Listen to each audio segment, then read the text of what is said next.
Di nuovo buongiorno a Telefriuli, ben trovati a questo appuntamento in diretta con A Voi la Linea. Partiamo con le preoccupazioni espresse dal sindacato FSP Polizia di Stato relativamente alle nuove assegnazioni di poliziotti. Nonostante siano 1300 in tutta Italia, al Friuli Venezia Giulia aspetteranno solo poche decine di agenti in arrivo a fine mese. Secondo il sindacato preoccupata è soprattutto la mancanza di rinforzi ai confini, ma tutte le questure della regione sono sotto organico. Allora sentiamo Daniele Micheluzzi.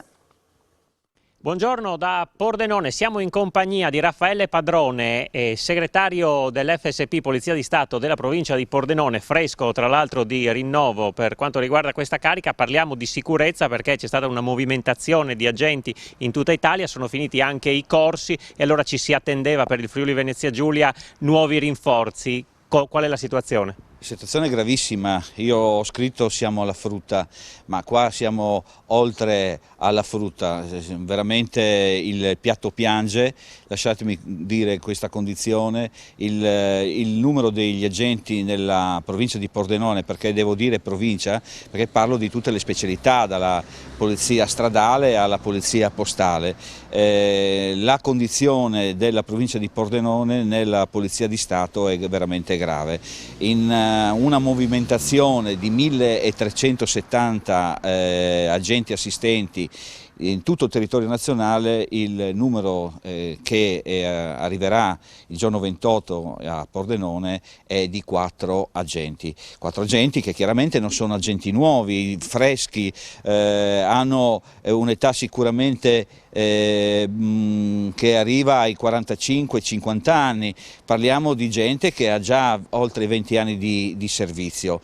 Quello che invece magari altre città come Udine, Trieste, Gorizia hanno ricevuto agenti provenienti dall'ultimo corso, riceveranno in questi giorni questi colleghi, però anche lì le condizioni sono estremamente ridicole. Perché di che numeri parliamo? Parliamo di massimo 8 persone a Trieste, parliamo di 6 persone assegnate alla questura di Gorizia, che ha un problema non indifferente, quella del centro di accoglienza. Quindi voglio dire, il Ministero e il Dipartimento si sono veramente dimenticati del Friuli Venezia Giulia. Io ho fatto una dura critica alla politica locale, abbiamo fior di onorevoli, di sindaci interessati in campagna elettorale e nei loro comizi elettorali, parlano di sicurezza. Io dico a loro: guardate che non siete stati ascoltati né voi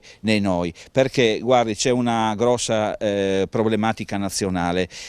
Dovete sapere che circa 5.000 sono gli agenti che escono per raggiunti i limiti di età ogni anno dalla Polizia di Stato, uomini e donne che raggiungono i 60 anni vanno in pensione.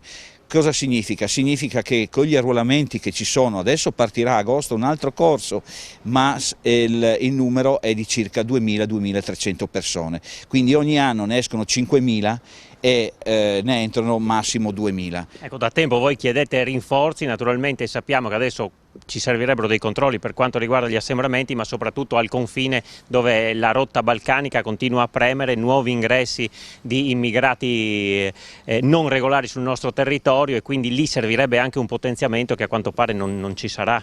No, non ci sarà, perché ripeto, con 8 agenti le pattuglie miste non so come riusciranno a farle, ma se lei si ricorda non più di un anno fa venne un ministro che disse che sarebbero arrivati 100 uomini anche dell'esercito per far fronte a questa immigrazione clandestina. Questo non è mai stato attuato, non è mai arrivato nessuno e non sono sicuramente arrivati 100 uomini dell'esercito per far fronte alle nostre frontiere. Ecco, speriamo che vada meglio con il prossimo corso. Quale può essere la prossima data utile per avere rinforzi? Ad agosto partirà un nuovo corso, speriamo che da qua al termine del loro corso di perfezionamento qualcuno intervenga veramente e metta mano a questi numeri, perché ripeto, solo su Pordenone dal 2020, con delle proiezioni dal 2020 al 2025, sono oltre 80-90 persone che lasceranno il servizio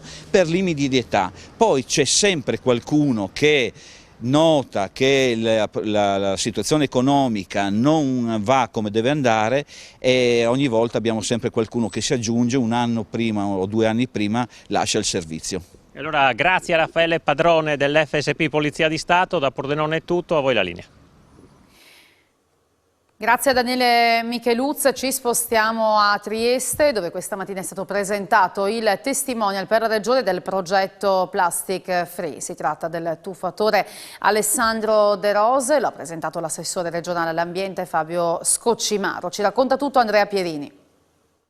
Assessore, prosegue il progetto Plastica Zero in Friuli Venezia Giulia. Sì, non solo, con Alessandro De Rose, grande atleta, fa tuffi da grandi altezze, edifici 9 piani per intenderci come riferimento di altezza, ma essendo anche molto impegnato nell'ecologia, con lui ed altri atleti importanti a livello internazionale, l'abbiamo scelto come ambassador, come testimonial appunto delle nostre campagne ecologiche. Oggi parte questo progetto in maniera che possa poi continuare, e ricordiamo tutti il grande appuntamento che ci sarà quest'autunno prima della Barcolana, quando inizieranno salite generali del mare prima e a terra poi, con tutti i paesi, le regioni che insistono in questa area adriatica. Quindi partiamo dall'ambassador, continuiamo poi nel concreto nel portare iniziative che verranno finalizzate nel corso del prossimo anno con salite generali di tutti i paesi della Mitteleuropa tramite l'INCE, iniziativa centro europeo che collabora con noi, in maniera da programmare quella che saranno appunto i prossimi anni, i prossimi decenni per arrivare al Green Deal europeo del 2050 in anticipo, quindi una visione lunga affinché i nostri figli e nipoti abbiano una regione più verde. Sono progetti molto ambiziosi, partono adesso con dei testimonial, ma come ho detto arriviamo a dei accordi concreti già da questo autunno.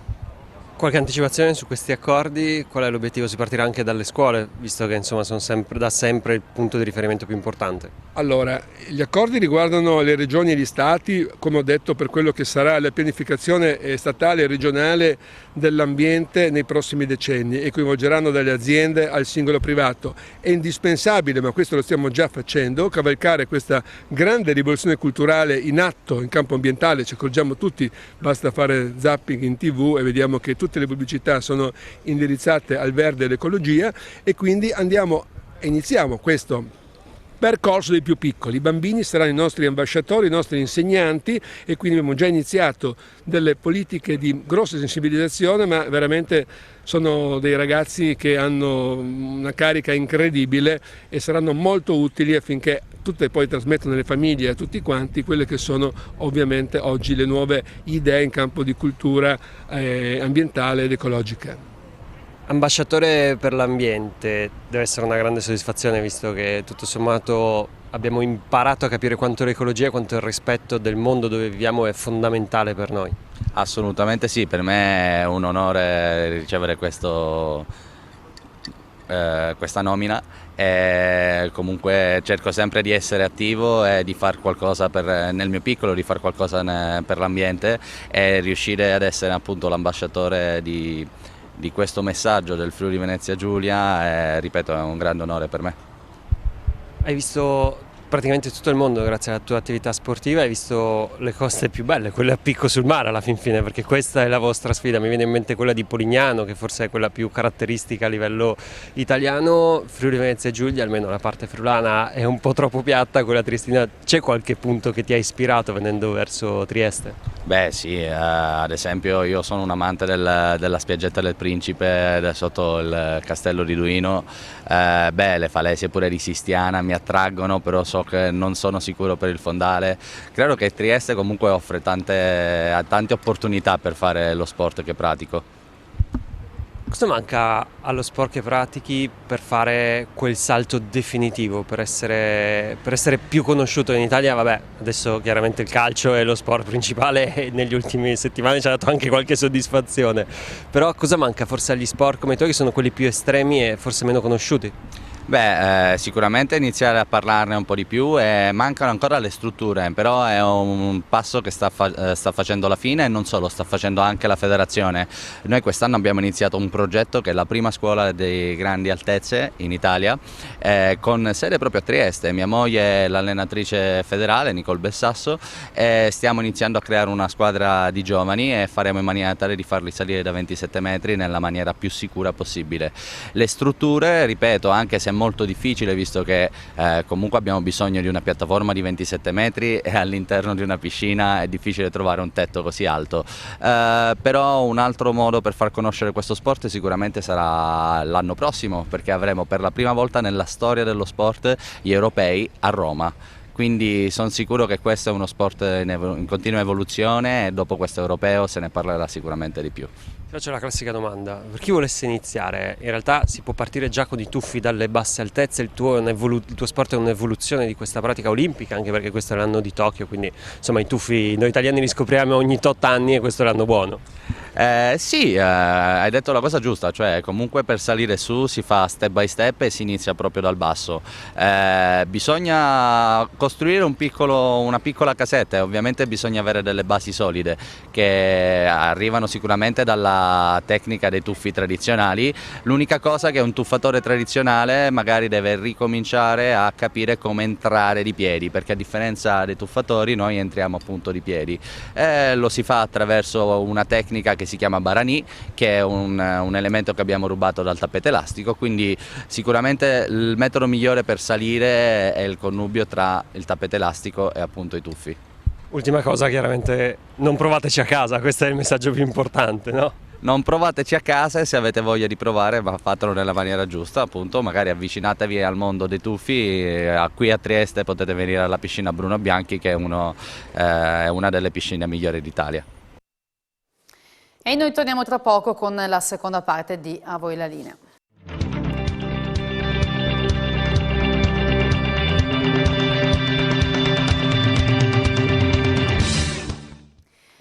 Sarà presentato al pubblico venerdì l'ultimo lavoro del giornalista Domenico Pecile. Si chiama Gente di Udine, raccoglie le storie di tanti personaggi incontrati in città per motivi di lavoro, storie che sono diventate insieme un racconto del capoluogo friulano.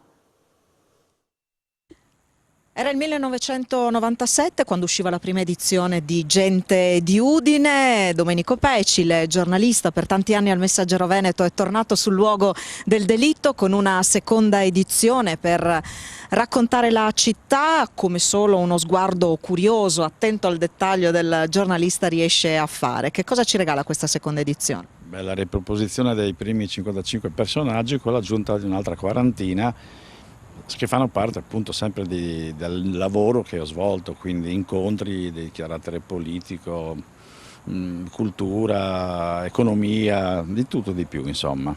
Quindi, che cosa ti ha colpito di questi personaggi tanto appunto da raccontarne le storie? La storia, che c'è dietro un personaggio, per cui se io racconto la storia di un vignaiolo, al di là del prodotto che lui offre al mercato, mi interessa come ci è arrivato, che tipo di percorso ha fatto, quindi la storia, perché in ognuno di noi c'è una storia e poche volte le raccontiamo sui giornali, perché lo sappiamo, non c'è tempo, non c'è voglia, eccetera. Per raccontare una storia è necessario che qualcuno voglia raccontarsi, questo non è sempre semplicissimo in Friuli. Credo sì, non è sempre semplicissimo, ma sta anche poi, credo, nella nostra capacità professionale di riuscire ad alzare i sassi e far venire fuori quello che c'è sotto, quindi riuscire a far parlare le persone. Io credo che la tecnica dell'intervista sia una delle cose fondamentali di questo lavoro, che purtroppo molte volte è smarrita, sottovalutata. Ci vuole attenzione a quello che ci circonda, attenzione ai personaggi per poterle anche trovare poi queste storie. Sì, ci vuole attenzione e una enorme curiosità, che ritengo sia una delle doti principali di un giornalista, perché senza curiosità non si va a cercare notizie, non si va a cercare persone, non si va a cercare dentro la storia delle persone. Poi sappiamo che i ritmi del giornale sono frenetici, per cui molte volte scivoliamo sopra le storie, per cui non so, dietro una brutta storia di cronaca nera c'è sempre un vissuto, c'è sempre un dramma, c'è sempre qualcosa da raccontare in più. Non sono semplicemente storie messe l'una vicino all'altra, ma anche un modo per raccontare la città, per raccontare Udine. Sì, soprattutto la prima parte credo di sì, perché sono persone che ho scovato così grazie a degli amici, diciamo persone anonime, persone popolari, persone che fanno dei mestieri più disparati, persone che hanno delle manie, per cui persone tutte da raccontare, di gente che vive in mezzo a noi e noi non sappiamo la ricchezza magari che ci circonda. Che immagine di Udine ne esce? È un'immagine di Udine un po' bipolare, perché il problema qual è? Che noi giornalisti ci occupiamo tanto di palazzo, tanto di potere, tanto di sovrastans. E c'è invece la massa, la maggior parte delle persone che resta in disparte e non viene raccontata. Quindi insomma era questa l'occasione per raccontare chi di solito non fa notizia, ma racconta molto del Friuli, di Udine. Sì, certamente, quindi anche, soprattutto la prima parte, sono cose molto serene, tranquille, ho cercato di tirare fuori il meglio di queste storie e quindi ti dà una dimensione un po' anche variopinta della città. Sono tante storie raccontate in questo libro, ce n'è una in particolare alla quale sei più affezionato, che ti ha toccato maggiormente? Affezionato un po' a tutti perché sono stati tutti belli incontri, perché per fare i pezzetti che poi erano molto, molto stringati, perché la scrittura doveva mantenere lo stesso numero di battute, molti mi hanno preso anche emotivamente, una che ricordo molto anche perché purtroppo è scomparsa, la signora in rosa, che tutti si ricorderanno, che deambulava, vagava per la città con questo soprabito rosa, cappellino rosa, poi la si trovava nei bar a sferruzzare, molto educata. Questa per esempio, mi ricordo, è stata una chiacchierata incredibile con questa donna, che magari avrà scambiato pochissime volte 2 parole con la gente. La persona che ti ha sorpreso di più nel parlarci e quindi poi nel raccontarne la storia? C'è stato un frate che faceva il frate qui a Udine, poi so che ha mollato, è tornato alla vita civile. Ecco. Gli è stata una chiacchierata partita come intervista e poi abbiamo divagato tutta la sera sui temi della vita. Per la prima volta la FVG Orchestra propone una propria stagione con un festival internazionale di musica classica. Si tratta di accordi musicali, sono 10 concerti dal 17 luglio al 3 agosto sul palco del Teatro Candoni di Tolmezzo. L'orchestra regionale pur tormentata e malvissuta, diciamo così, ha avuto una sua storia e non era giusto che finisse ingloriosamente come si pensava di dover fare, se non avessimo trovato qualcuno che si immolava, che è l'attuale presidente dell'orchestra. Abbiamo cambiato la figura giuridica, l'abbiamo fatta diventare davvero l'orchestra regionale, perché la regione ha aperto anche ai comuni, sono diversi ormai quelli che hanno aderito anche al di là dei comuni capoluogo, e ha senso perché l'orchestra è un'orchestra che suona bene. Adesso è un'orchestra della quale possiamo essere orgogliosi, e non lo dico solo perché a mio fianco c'è il presidente, ma perché è vero, chiunque sia andato a sentire un concerto dell'orchestra FVG, anzi della FVG Orchestra, lo sa perfettamente. Quindi è un valore aggiunto che già da quest'anno, tra l'altro, mettiamo a disposizione di Gorizia 2025, di Nova Gorizia, Gorizia 2025, e che in quell'occasione, lungo il percorso che faremo per arrivarci, ma in quell'occasione sarà uno dei punti di forza del nostro programma culturale. La responsabilità istituzionale è stata sempre il mio primo pensiero sin dal momento costitutivo dell'orchestra, perché ben sapendo che questa orchestra avrebbe dovuto andare a rappresentare un territorio, è evidente che il mio obiettivo è che lo rappresentasse in una maniera il più eccellente possibile. Qualcuno mi dice che è stato fatto un piccolo miracolo da come è stata raccolta al concerto che abbiamo sentito anche per i santi patroni in piazza Duomo a Udine l'altra sera.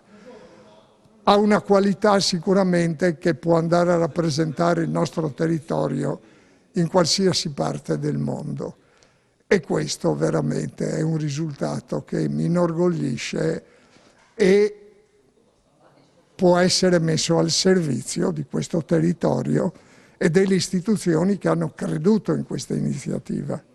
L'orchestra, dopo diverse esperienze anche internazionali, adesso trova una sua collocazione fissa finalmente, quindi abbiamo una serie di spettacoli organizzati da noi in collaborazione tra l'altro con un'importante fondazione straniera per il supporto della cultura in Europa, in cui avremo grandissimi artisti, solisti, direttori provenienti un po' da tutto il mondo, quindi il fatto di avere una stagione propria sicuramente è un passo avanti in questa evoluzione che l'orchestra vuol fare in questo periodo. Il cartellone degli spettacoli è molto variegato e molto intenso, andiamo dal 17 luglio al 3 agosto e saremo presso l'Auditorium di Tolmezzo, tra l'altro anche leggermente condizionato, quindi staremo anche freschetti, e avremo un'alternanza in ogni concerto di una composizione di questo artista Shore che vive negli Stati Uniti, è un compositore contemporaneo molto interessante, scrive un po' come fosse musica da film, per dare un'idea, quindi in